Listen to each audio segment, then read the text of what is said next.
2월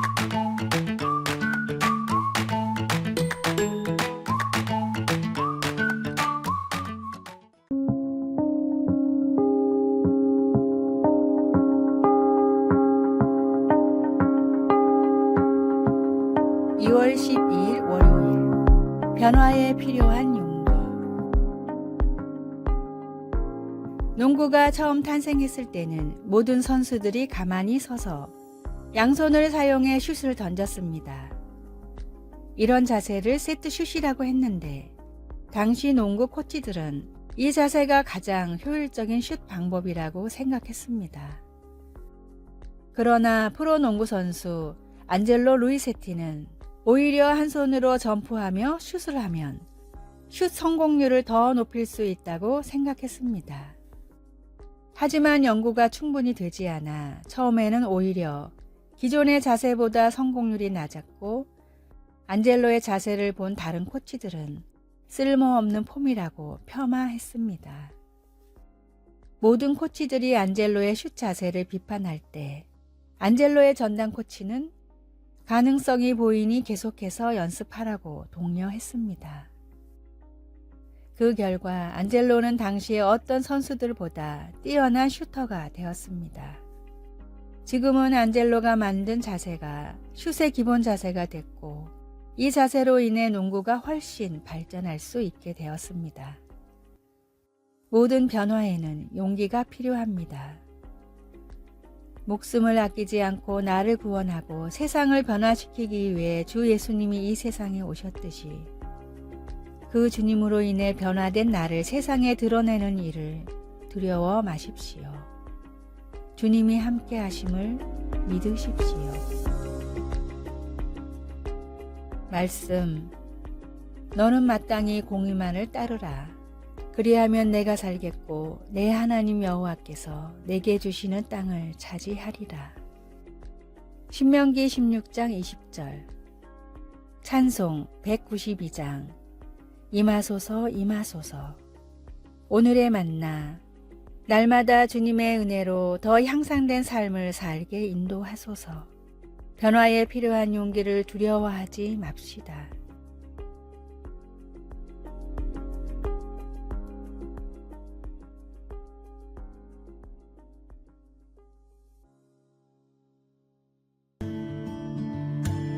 (2월 13일) 화요일. 갈림길에서 인도하시는 하나님. 남편이 며칠 동안 아프다가 열까지 심하게 나자 결국 응급치료를 받으러 갔는데 병원에 바로 입원하게 되었습니다. 하루하루 지나며 조금씩 나아지기는 했지만 퇴원할 정도까지는 아니었습니다. 아내는 남편 곁에 머물러야 할지 아니면 많은 사람들이 관련된 프로젝트를 위해 중요한 출장을 떠나야 할지 어려운 선택을 해야만 했습니다. 남편은 괜찮아질 거라고 하면서 아내를 안심시켜 주었습니다. 하지만 그녀는 남편과 일 사이에서 어찌할 바를 몰라 마음이 아팠습니다. 하나님의 백성들은 인생의 중대한 결정을 하는 갈림길에서 하나님의 도움이 필요했습니다. 하지만 그들은 너무나 자주 하나님이 가르쳐 주신 지시에 따르지 않았습니다. 그래서 모세는 백성들에게 하나님의 명령을 따름으로써 생명을 택하라고 간청했습니다. 훗날 예레미야 선지자는 고집스러운 백성들에게 너희는 길에 서서 보며 옛적 길, 곧 선한 길이 어디인지 알아보고 그리로 가라고 충고하며 하나님의 길을 따르라고 설득했습니다.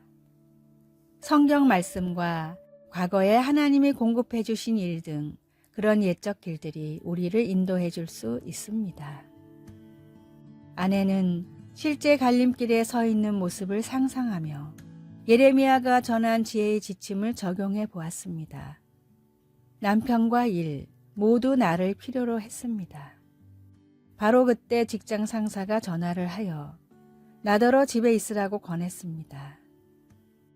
하나님의 인도하심이 항상 알기 쉽게 오는 것은 아니지만 반드시 옵니다. 갈림길에 서게 될 때 반드시 하나님을 찾도록 합시다. 말씀. 너희는 길에 서서 보며 옛적 길 곧 선한 길이 어디인지 알아보고 그리로 가라. 너희 심령이 평강을 얻으리라 하나. 예레미야 6장 16절. 찬송 375장. 나는 갈 길 모르니. 기도. 하나님, 확신이 없을 때 그 갈림길에 서서 하나님의 인도하심을 바라보게 하소서. 아멘.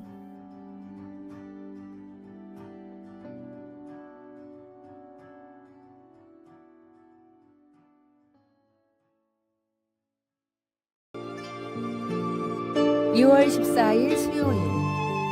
김치 하나면 돼. 하루는 90이 넘은 할아버지께서 방을 보러 오셨습니다. 손에는 주민등록증과 검은 봉지 하나가 전부였습니다. 할아버지는 가장 싼 방을 달라며 덧붙였습니다. 아직 을지로에서 일도 하고 정정해요. 할아버지께서 지내시는 동안 혹여나 잘못될까 걱정스러워 고민이 되었습니다. 하지만 아들이 도망치듯 이사가는 바람에 여기까지 오게 되었다는 사람을 외면할 수 없었습니다. 원장님도 같은 생각이었습니다. 결국 할아버지는 고시원의 가장 작고 구석진 방에 들어와 살게 되었습니다. 며칠 뒤 주방에 갔다가 저녁 식사 중인 할아버지와 마주쳤습니다. 식탁 위에는 고시원에서 무료로 제공하는 밥과 김치가 전부였습니다. 난 김치 하나면 돼. 그 말씀에 저는 용수철처럼 주방을 튀어나갔습니다. 저의 방 냉장고에 있는 마른 반찬 몇 가지를 정성스레 담아 할아버지 밥공기 옆에 살며시 놓아드렸습니다. 할아버지, 제 반찬인데 드셔보세요. 어휴, 진수성찬이네. 아들한테도 반찬 좀 가져다 달라고 했는데. 아버지를 버린 아들이 반찬을 가져올리 만무했습니다. 저는 마음 한편이 아려와 재빨리 제 방으로 숨어버렸습니다. 다음날 방문 앞에 도시락용 김과 간식이 쪽지와 함께 놓여 있었습니다. 학생이 준 반찬 잘 먹었어요. 김이랑 군것질거리 몇 가지 두고 갑니다. 30호 할아버지가. 호박엿, 포도맛 사탕, 계피맛 사탕, 흑사탕, 그리고 눈깔 사탕까지. 모두 할아버지께서 오랫동안 아껴 먹어온 것들인 것 같았습니다. 눈물이 앞을 가리며 가슴이 찡해졌습니다. 우리가 살아가고 있는 이 세상의 이곳저곳에서 빚어지고 있는 여러 가지 안타까운 모습들 중에 한 단면이 아닐까 싶습니다. 그 사람이 타고난 팔자가 그래서 그렇다 할 일이 아닐 것입니다.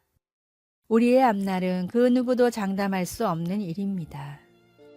우리 모두 어둡고 그늘진 구석을 유심히 잘 살펴볼 수 있기를 소망합니다.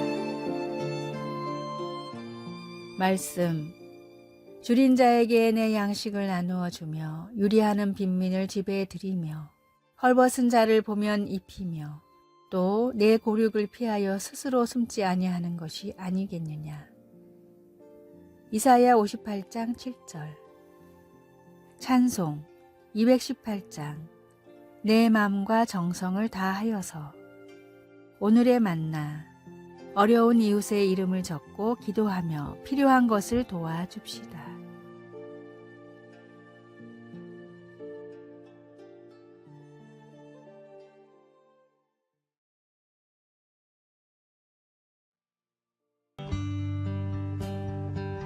(2월 15일) 목요일. 조용히 성실하게. 처음에는 그 사람이 눈에 띄지 않았습니다. 호텔에서 아침 식사를 하려고 내려왔는데 식당 안이 아주 깨끗했습니다. 뷔페 테이블에는 갖가지 음식이 가득했습니다. 냉장고는 잘 채워져 있었고 식사 도구함도 종류별로 잘 정돈되어 있었습니다. 모든 것이 완벽했습니다. 그때 그 사람을 보았습니다.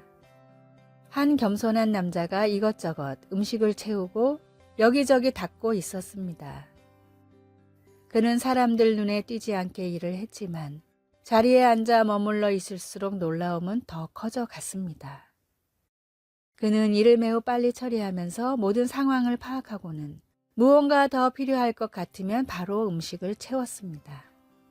나도 음식 서비스를 오래 했었기 때문에 계속해서 세심한 것들에 집중하는 그의 모습이 눈에 들어온 것입니다.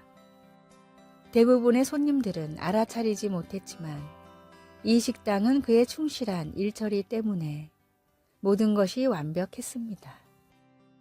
아주 꼼꼼하게 일하는 그 사람을 보며 바울이 데살로니가 성도들에게 한 말이 떠오릅니다. 우리가 여러분에게 명령한 것처럼 조용한 생활을 하고 남의 일에 간섭하지 말며 손수 일하도록 하십시오. 그러면 불신자들에게 존경을 받을 것입니다.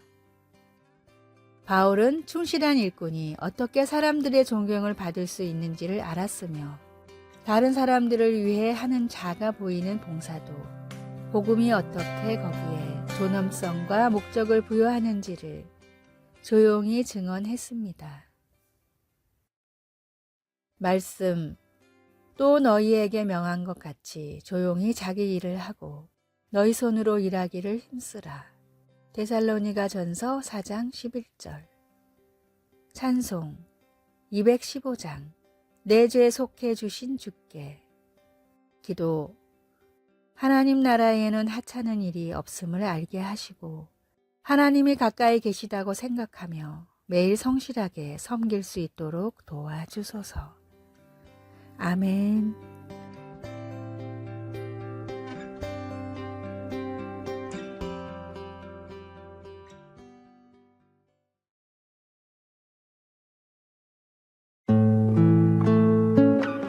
(2월 16일) 금요일. 완벽의 모순.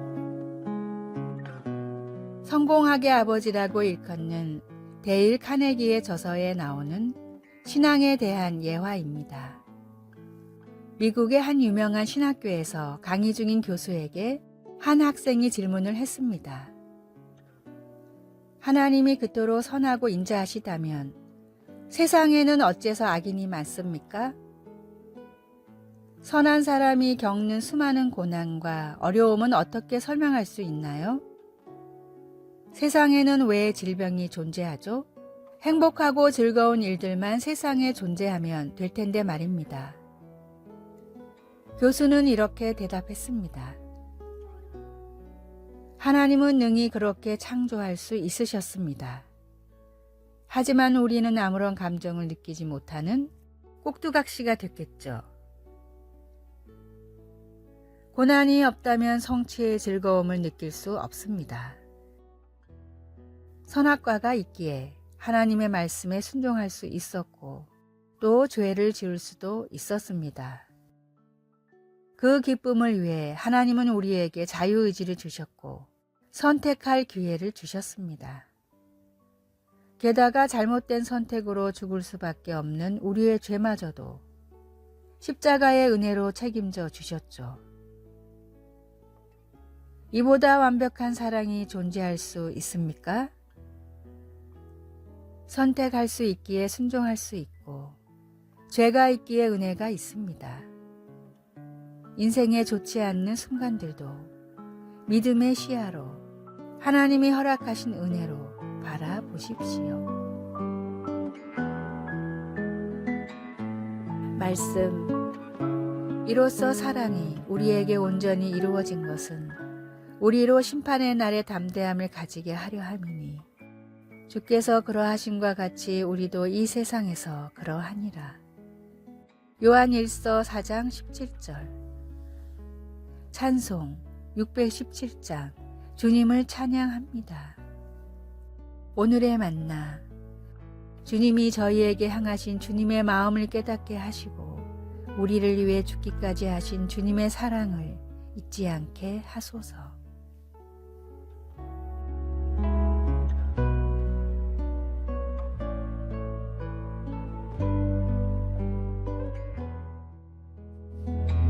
아래의 빨간색 글자 구독을 누르시어 더 많은 전도의 열매를 맺으시기를 기도합니다.